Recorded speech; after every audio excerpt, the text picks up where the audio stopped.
Good morning विद्यार्थियों। Good morning विद्यार्थियों, कैसे हैं आप सब लोग। आप सबका हार्दिक स्वागत है सर्वोदय क्लासेस के यूट्यूब चैनल पर। मैं हूं वीके शर्मा और आज हम पढ़ने वाले हैं 1935 के अधिनियम के बाद हम बात कर रहे थे 1947 के भारत स्वतंत्रता अधिनियम की। भारत स्वतंत्रता अधिनियम, इसकी थोड़ी सी हम चर्चा कर लेते हैं। उस दिन अधूरी रह गई थी चर्चा। भारत स्वतंत्रता अधिनियम 4 जुलाई 1947 को ब्रिटेन की संसद में रखा गया, जहां से 15 जुलाई 1947 को इसे ब्रिटेन की संसद द्वारा पारित कर दिया गया था, जबकि 18 जुलाई 1947 को ब्रिटेन के महाराजा जॉर्ज सष्टम अर्थात छठे नंबर का जो जॉर्ज था, उसने इस प्रस्ताव पर हस्ताक्षर किए और इसी के साथ भारत का यह प्रस्ताव पारित कर दिया गया था। और इसी प्रस्ताव के आधार पर हमारा देश 15 अगस्त 1947 को ब्रिटेन की गुलामी से आजाद हुआ।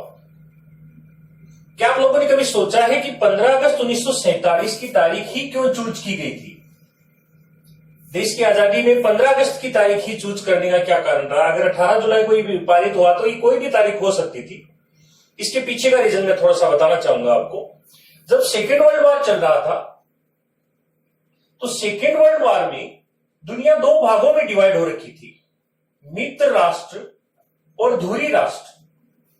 मित्र राष्ट्रों में शामिल था अमेरिका, ब्रिटेन, रूस, और अगर ब्रिटेन द्वारा भारत शासित है तो भारत भी ब्रिटेन के साथ होने की वजह से मित्र राष्ट्रों की सूची में रखा जाएगा।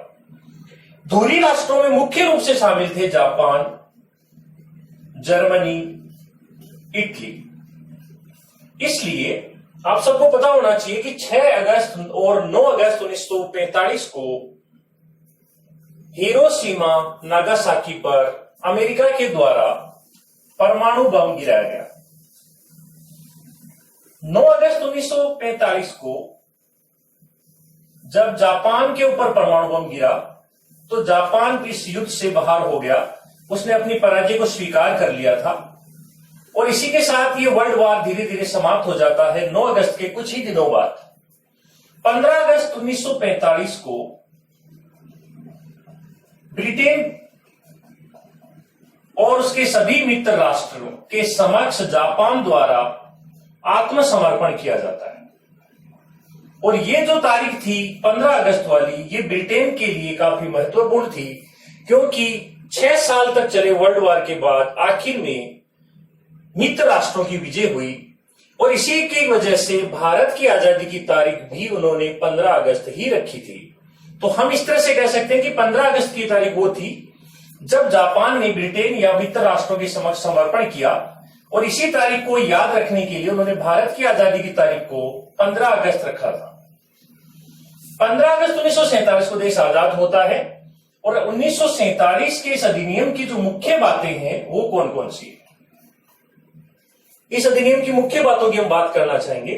तो सबसे पहला तो आप ये पॉइंट याद रखिए कि भारत और पाकिस्तान दो अधिराज्यों का गठन किया गया, अर्थात भारत और पाकिस्तान दो अधिराज्य होंगे। याद रखिएगा, उस समय भारत संपूर्ण प्रभुत्व संपन्न राष्ट्र नहीं है, अर्थात भले ही देश आजाद हो गया था लेकिन फिर भी भारत का जो शासन है वो अंग्रेजों के द्वारा बनाए गए 1935 के अधिनियम द्वारा ही संचालित होता रहा। इसलिए भारत और पाकिस्तान दो अधिराज्य बनाने का इसमें प्रस्ताव था, या यूं कहे तो लागू किया गया। दूसरा इसमें जो मुद्दा रखा गया था महत्वपूर्ण, वो ये था कि 15 अगस्त 1947 के बाद ब्रिटेन का राजा या जो रानी होती थी वो भारत या पाकिस्तान के राजा रानी नहीं होंगे। दूसरा इसका महत्वपूर्ण बिंदु ये रखा गया।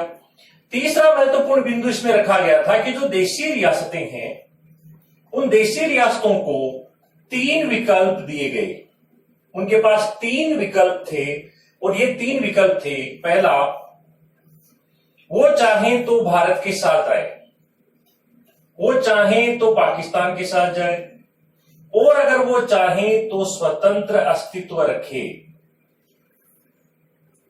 यहां जो सबसे बड़ा जो पॉइंट है वो स्वतंत्र अस्तित्व वाला है। अगर स्वतंत्र अस्तित्व अगर ये सारी रियासतें रखती तो आप सब जानते हो उस समय भारत में 562 रियासतें थी। अगर 562 रियासतें अपना अस्तित्व बनाए रखती तो ऐसी स्थिति में एक अखंड भारत का निर्माण संभव नहीं था। इसीलिए सरदार पटेल, जो भारत के प्रथम गृह मंत्री और भारत के प्रथम उप प्रधानमंत्री थे, उनके प्रयासों से इन सभी रियासतों का भारत में विलय किया गया था सरदार पटेल के द्वारा। और इसीलिए सरदार पटेल को लौह पुरुष भी कहा जाता है, उन्हें भारत का बिस्मार्क भी कहा जाता है। चौथा पॉइंट जो 1947 के अधिनियम में आएगा वो ये था कि जो आईसीएस अधिकारी थे, इन अधिकारियों की सेवाओं को यथावत रखा गया। आईसीएस अधिकारियों की सेवाएं यथावत बनी रहेगी। पांचवां जो मुख्य बिंदु इसमें रखा गया था वो ये था कि जब तक दोनों देश स्वयं का संविधान निर्माण नहीं कर लेते हैं, स्वयं का संविधान निर्माण नहीं कर लेते हैं, तब तक दोनों देशों का जो शासन है वो 1935 के अधिनियम द्वारा ही संचालित किया जाएगा।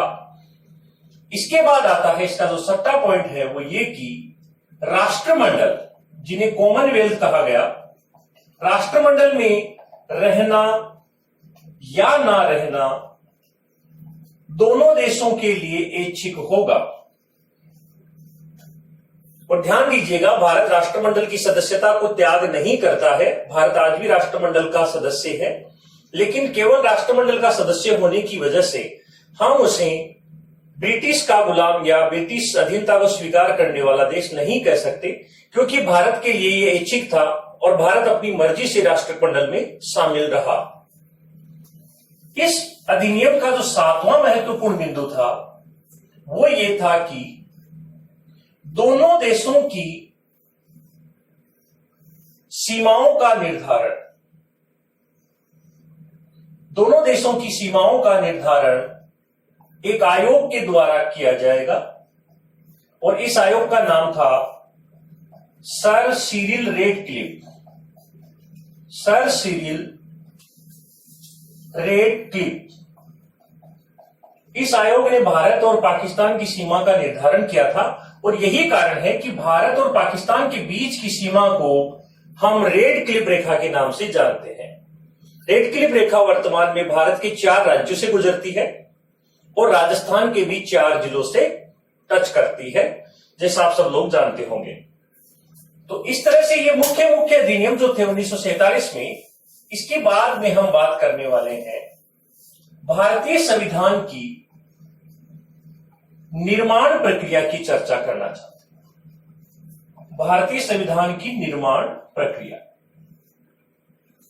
तो भारत में जो संविधान सभा है उसी ने संविधान का निर्माण किया था और संविधान सभा का जो पहला प्रस्ताव है वो 1934 में रखा गया था। संविधान सभा का पहला प्रस्ताव 1934 में एम.एन. रॉय के द्वारा रखा गया था, जो भारत में कम्युनिस्ट आंदोलन के रूप में अपना आंदोलन बढ़ा रहे थे। वो कम्युनिस्ट पार्टी के संस्थापक थे। इन्होंने कम्युनिस्ट पार्टी की भारत में स्थापना की थी। एम.एन. रॉय, मानवेंद्र नाथ रॉय, जिन्होंने 1934 में सबसे पहले संविधान सभा के निर्माण की बात कही थी, इसलिए इन्हें संविधान सभा का विचारक भी कहा जाता है। इसके बाद अगर हम बात करते हैं तो 8 अगस्त 1940 को अगस्त प्रस्ताव रखा गया था। अगस्त प्रस्ताव रखने वाला गवर्नर जनरल था लॉर्ड लिनलिथगो। ये बहुत अच्छा सवाल है। अगस्त प्रस्ताव किसने रखा था? लॉर्ड लिनलिथगो ने रखा था। और इस प्रस्ताव का उद्देश्य भारतीयों का दूसरे विश्व युद्ध में सहयोग प्राप्त करना था।